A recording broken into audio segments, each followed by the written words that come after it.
Ever get that feeling? Like you're kind of walking through life, but not really steering the ship. Yeah, I think we all have that feeling sometimes. Like you can picture this amazing life you want to create, but just can't quite grasp how to actually, get there. Exactly. Right. Like the potential's there, but the instruction manual's missing.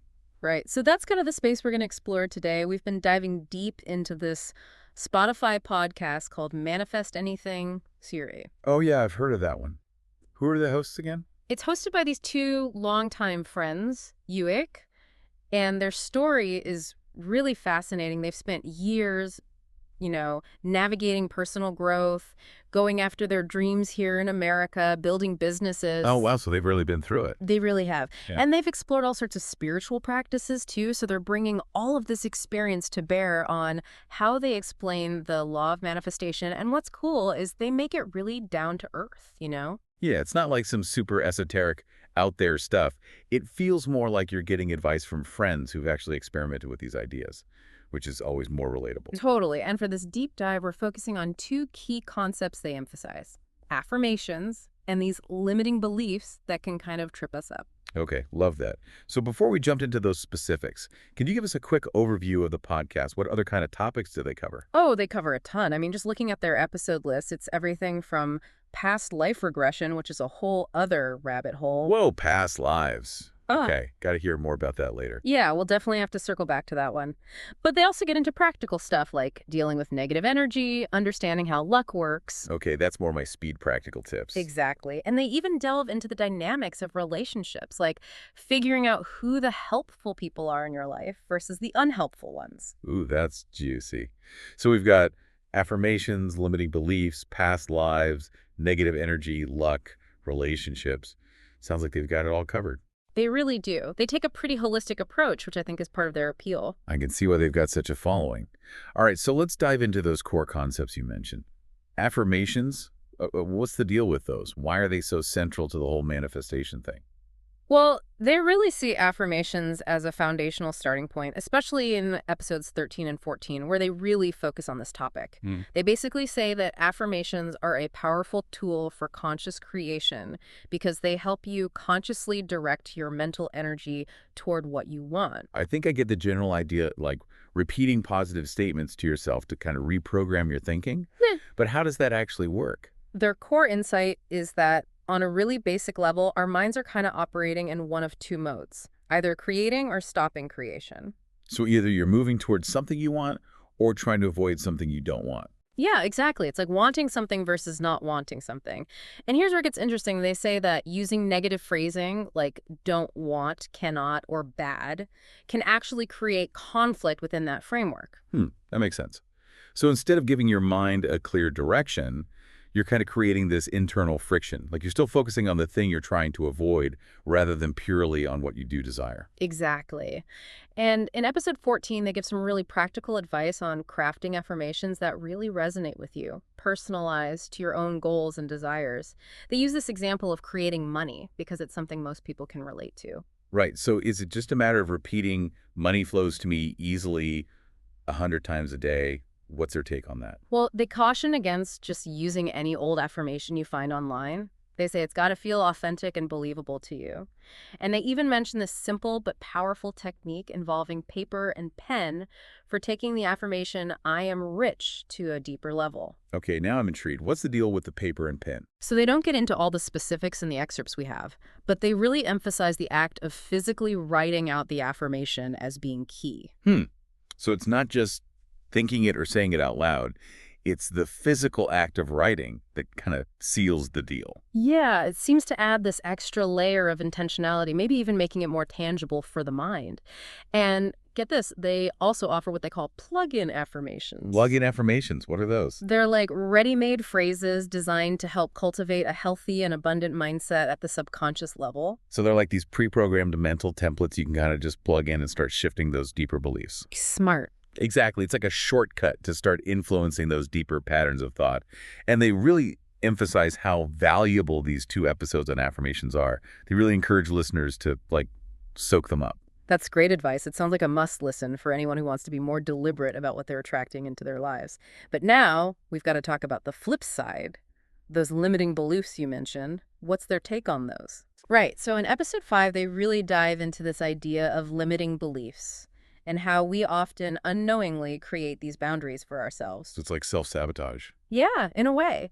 They frame manifestation as this two-part process. It's not just about attracting and creating the things you want. It's also about debugging your internal system. Debugging. So it's like identifying and fixing the errors in our mental programming. Love that analogy. That's exactly it. They're talking about those thoughts, often subconscious, that can really hold us back, like old conditioning, outdated habits, fears, doubts. All that baggage we carry around without even realizing it. Exactly. And those beliefs can create this feeling of scarcity or limitation, even if it's not really true. It's like trying to drive with the parking brake on. You might move forward a little, but you're never going to reach your full speed. Ugh, that's the worst feeling. So how do we debug ourselves? What's the solution? Well, and this is the really empowering part. They say that simply recognizing those subconscious barriers is often the most significant step towards breaking free. Wait, really? Just becoming aware of the limiting belief is enough to start weakening its grip? That's the idea. They believe that once you shine a light on it, it loses a lot of its power. And they even encourage listeners to share the limiting beliefs they've uncovered. That's a cool idea, like a collective mental decluttering session. Exactly. And it creates this sense of shared learning and growth. Okay, I'm loving this. Now, you mentioned earlier that they cover a pretty diverse range of topics on this podcast. What are some other highlights that we should touch on? Sure. Well, in episode 9, they talk about dealing with negative energy, particularly that coming from external sources. They offer some practical techniques for avoiding or minimizing that negative energy to help you maintain a more positive and balanced state. Oh, I definitely need to check that episode out. Feeling drained by negative energy is a real struggle for a lot of people. What kind of techniques do they suggest? Well, the specifics vary, but the general theme is about setting energetic boundaries, being more mindful of your environment, and using different practices to cleanse or transmute that negative energy. They really emphasize being proactive about protecting your personal energetic space. That makes a lot of sense, being intentional about what you allow into your field, so to speak. Exactly. And in episodes 7 and 8, they talk about increasing luck, which I thought was really fascinating.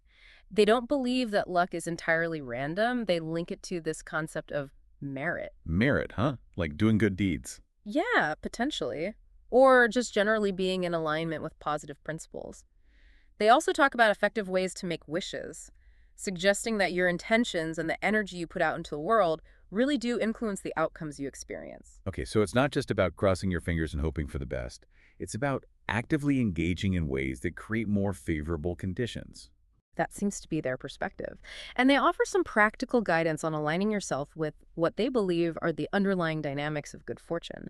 And they have this really compelling discussion in episode 6 about helpful people and unhelpful people in our lives. That's an interesting distinction. What's their take on that dynamic? Well, they talk about how recognizing those different types of people in our lives can be really valuable for our growth. They even mention this concept of adversity quotient, which is essentially your ability to bounce back from challenges. Oh, resilience. Yeah, exactly. And they suggest that even the difficult people in our lives, the unhelpful ones, can provide opportunities for developing our resilience and learning valuable lessons. It's like that saying, what doesn't kill you makes you stronger. Right. And in episode 4, they delve into the inner child and this journey toward your authentic self.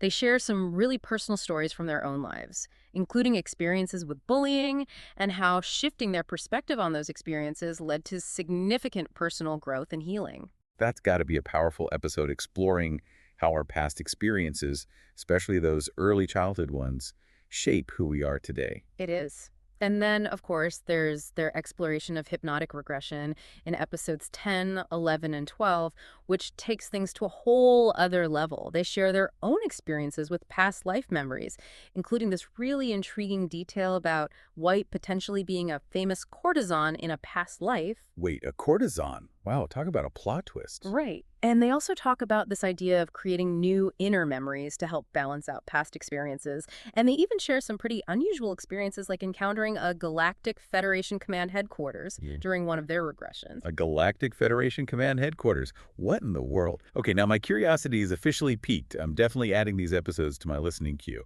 But zooming back out for a minute, what are some of the most important takeaways for our listeners? Especially those who are looking for those aha moments, that quick but thorough understanding of the key principles without getting bogged down in all the details. Right. Well, when it comes to affirmations, the core takeaway is the power of intentional, positively framed language to shape your internal state. They really emphasize being mindful of that wanting versus not wanting dynamic we talked about earlier. So making a conscious effort to focus on what you do desire, phrased in a positive way. Right, so minimizing those internal contradictions. Exactly. And with limiting beliefs, I think the biggest takeaway is that so many of the limitations we experience are self-imposed and often operating beneath our conscious awareness. They believe that simply bringing those beliefs to light can be a huge first step in releasing them. Like shining a light on the monster under the bed, it's suddenly not so scary anymore. Exactly. And their broader discussions really underscore that manifestation is an active process. It's not just about wishing and hoping. It involves consciously managing your energy, understanding the dynamics of your relationships, and even engaging with your past in ways that support your present and future aspirations. That's a really empowering message, that we have more agency than we often realize when it comes to creating the life we want. Absolutely. They really drive home the point that even in areas that might seem outside of our control, like luck or challenging relationships, there are things we can do to shift the odds in our favor. So for all of you listening out there, I want you to take a moment and consider one recurring thought or belief you have about yourself or your capabilities. Is it possible that this thought is actually a limiting belief, something you've just accepted as true for a long time without really questioning it? And if so, what's one small affirmation you could start using, even just mentally, to gently shift that perspective towards something more positive and empowering? It might seem like a tiny step, but as Sue's suggesting, even a small shift in your thinking can be the spark that ignites the process of manifesting the life you truly desire. And hey, maybe grab a pen and paper while you're at it. Putting those affirmations in writing might just amplify their power.